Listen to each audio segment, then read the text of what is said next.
आखिर पिछड़ा वर्ग मोर्चा ओबीसी की जो बात करेगा,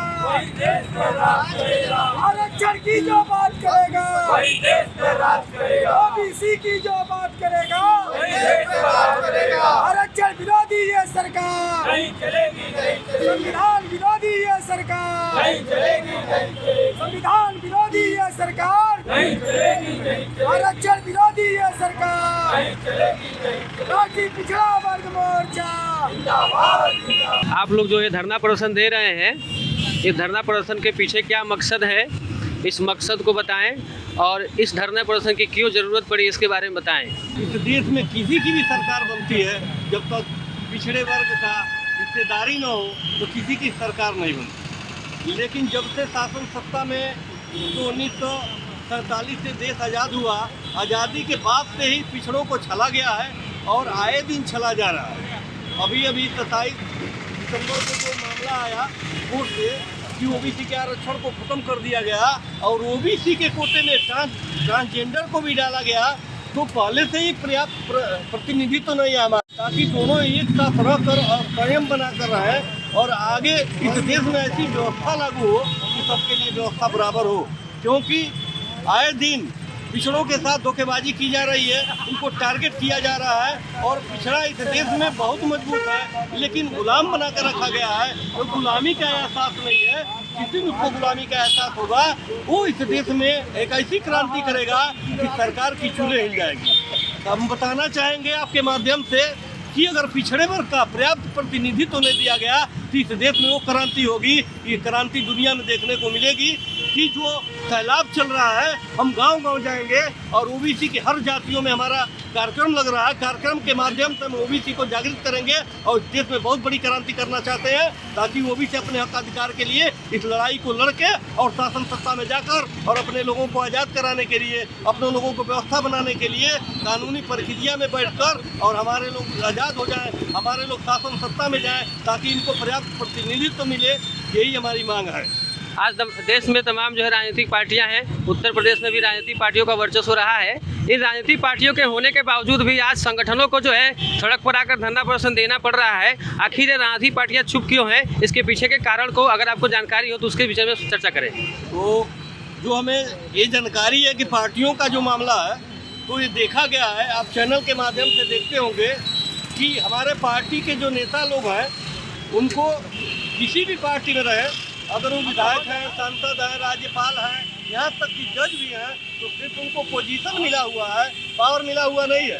पोजीशन और पावर में अंतर होता है कि हमारे नेता लोग नहीं समझ पा रहे हैं, या तो समझ रहे हैं उसके बाद भी चाटुकारिता कर रहे हैं, अपने बच्चे को इंजीनियर बना रहे हैं, डॉक्टर बना रहे हैं, गुलामी कर रहे हैं और आने वाले समय में समाज को भी गुलामी में धकेलने का ये लोग काम कर रहे हैं। तो समाज जब तक जागृत नहीं होगा, इन पार्टियों के भरोसे हम लोग बैठे रहेंगे। ये पार्टियां कभी हमारा भला करने वाली नहीं है, चाहे जो भी पार्टी हो। उसी पार्टी ने हमारे ओबीसी समाज को चला है और आज की जो शासन सत्ता में बैठी हुई वनवादी सरकार है, ये ओबीसी को जो आरक्षण निकाय चुनाव में था उसको धीरे धीरे खत्म करने का जो टेलर दिखाया है और आने वाले समय में पूरा खत्म करने की व्यवस्था कर रही है।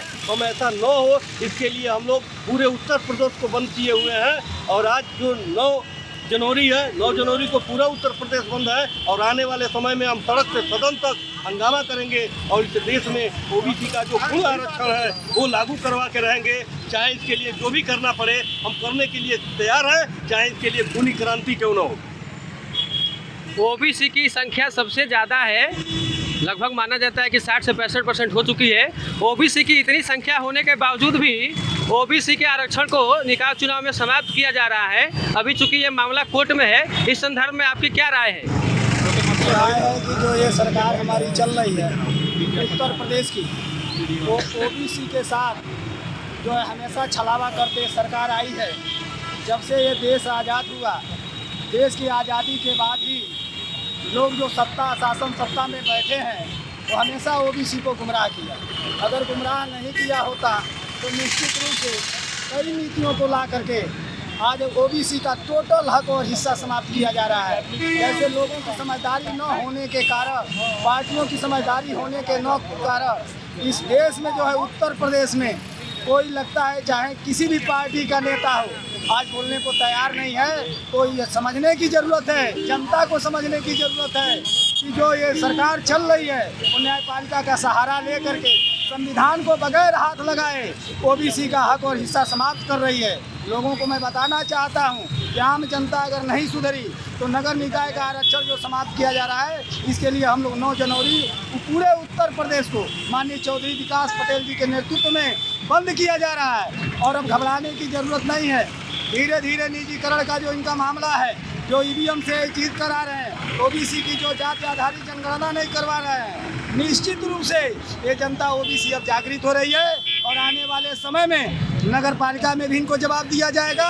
और आने वाले 2024 में ये नगर पालिका में अगर इन्होंने ओबीसी का हक और हिस्सा पूरा दिया नहीं तो निश्चित रूप से 2024 का प्लान होगा राष्ट्रीय पिछड़ा वर्ग का, कि निश्चित रूप से पिछड़ों के हाथ में इस पूरे उत्तर प्रदेश का कमान होगा। इसी के साथ अपनी बात को मैं समाप्त। ओबीसी की जो बात करेगा वही देश पे राज करेगा। ओबीसी की जो बात करेगा वही देश पे राज करेगा। आरक्षण विरोधी ये सरकार नहीं चलेगी, नहीं चलेगी। माननीय चौधरी विकास पटेल जी जिंदाबाद, जिंदाबाद, जिंदाबाद, राष्ट्रीय पिछड़ा वर्ग मोर्चा, जिंदाबाद, जिंदाबाद, राष्ट्रीय पिछड़ा वर्ग मोर्चा, जिंदाबाद, जिंदाबाद। आम आदमी को आना पड़ रहा है सड़कों पर।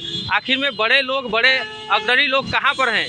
आखिर में वो क्यों नहीं बोल रहे हैं? इसके पीछे की वजह क्या है? अगर इसके बारे में आपको कुछ जानकारी है तो इस संदर्भ में चर्चा करें, बताएं। ये संविधान और समाज विरोधी सरकार पिछड़ों का आरक्षण निकाय चुनाव में ख़त्म कर दी है। उसी को लेकर के सुभाष चौक देवरिया पर हम लोग धरने पे बैठे हुए हैं और ये मांग करते हैं कि जो पिछड़ों के लिए जो संविधान में आरक्षण दिया गया है उसे ये सरकार लागू करे। और अगर वो ऐसा नहीं करती है तो एक बड़ा आंदोलन पूरे राष्ट्रीय स्तर पर पिछड़े समाज की तरफ से किया जाएगा और उसके लिए सरकार जवाबदेही होगी। बहुत बहुत धन्यवाद। माननीय चौधरी विकास पटेल जी जिंदाबाद, जिंदाबाद, माननीय चौधरी विकास पटेल जी जिंदाबाद, जिंदाबाद, राष्ट्रीय पिछड़ा वर्ग मोर्चा, जिंदाबाद, जिंदाबाद, राष्ट्रीय पिछड़ा वर्ग मोर्चा, जिंदाबाद, जिंदाबाद। संविधान विरोधी ये सरकार, नहीं चलेगी, नहीं चलेगी, आरक्षण विरोधी ये सरकार, नहीं चलेगी, नहीं चलेगी, संविधान विरोधी ये सरकार, नहीं चलेगी, नहीं चलेगी। ओबीसी की जाति आधारित जनगणना करो, ओबीसी की जाति आधारित जनगणना करो, ईवीएम हटाओ, ईवीएम हटाओ। धरना प्रदर्शन करने के पीछे आपकी क्या वजह है? आप किन मांगों को लेकर धरना प्रदर्शन कर रहे हैं? सर, धरना प्रदर्शन तो हम लोग कर रहे हैं ओबीसी के लिए। ओबीसी विरोधी जो सरकार है वो आरक्षण को नगर निकाय चुनाव में से ख़त्म कर रही है और ये बहुत साजिश के तरह से कर रही है। हम आम जनता को ओबीसी के लोगों को ये बताना चाहते हैं कि राष्ट्रीय पिछड़ा वर्ग आयोग के द्वारा माननीय पटेल जी द्वारा जो आयोजन किया गया है, विकास पटेल, चौधरी विकास पटेल द्वारा ये आयोजन किया गया है कि हम किसी तरह से ओबीसी तक का ओबीसी तक ये बात पहुँचाए हैं कि ओबीसी का जो आरक्षण ये सरकार ख़त्म कर रही है। इसी मांग के लिए हम लोग यहाँ सुभाष चौक पे देवरिया में यहाँ इकट्ठा हुए हैं। आपके धरना प्रदर्शन क्या यहीं पर हो रहे हैं या अन्य जगहों पर भी हो रहे हैं? ये धरना प्रदर्शन पूरे उत्तर प्रदेश में चल रहा है, हर जिलों में चल रहा है। अगर ये सरकार हमारी मांगों को पूरी नहीं करता है तो ये पूरे देश में चलेगा। बहुत बहुत धन्यवाद आप सभी को जोड़ने के लिए। जो आप धरना प्रदर्शन ये कर रहे हैं, ये धरना प्रदर्शन करने से क्या कोई जागृति आएगी या आपके नेता या आपके समाज के लोग, जहाँ तक मैं यहाँ देख रहा हूँ बहुत कम संख्या में लोग मौजूद हैं। समाज तो बहुत बड़ा है लेकिन कम संख्या में लोग हैं, तो ये संख्या में कमी होने के पीछे कारण क्या है? क्या ओबीसी समाज आगे नहीं आना चाहता है या ओबीसी समाज आपका साथ नहीं देना चाहता है? कुछ चंद लोग ही यहाँ मौजूद हैं, ये मेरे अंदर यही प्रश्न पूछने की जिज्ञासा है। आना पड़ेगा ना। आज जो है राष्ट्रीय पिछड़ा वर्ग मोर्चा के बैनर तले हम लोग धरना प्रदर्शन कर रहे हैं। आज पूरे प्रदेश में हो रहा है और जहाँ तक रही कम संख्या के बारे में तो आज का जो वर्तमान समय देख रहे हैं, कड़ाके की ठंडी पूरे प्रदेश में चल रही है, तो हमारी संख्या थोड़ा प्रभावित हुई है कड़ाके की ठंडी की वजह से, नहीं तो वरना हमारी संख्या कम नहीं होती। और जो भी हम लोग हैं हम लोग अपने काम के लिए बहुत ज़्यादा हैं, बहुत अपने को महसूस कर रहे हैं कि हम लोग अपने काम में आगे रहेंगे और अपने काम को करेंगे, करवाएंगे। और ये जो है राष्ट्रीय पिछड़ा वर्ग मोर्चा के तले जो है हम सभी का जो है बहुत सारे मुद्दे हैं जिस पर हम अपने आंदोलन को आगे बढ़ाना चाहते हैं। अगर सरकार प्रदेश में चाहे देश में जो भी चल रही है, अगर हम लोग के मुद्दे को अगर उस पर कोई कार्रवाई नहीं करती है तो हम अपने आंदोलन को और आगे भी शुरू कर सकते हैं। बहुत बहुत धन्यवाद सर जुड़ने के लिए। इस तरह की खबरों के लिए लगातार इस चैनल से जुड़े रहिए।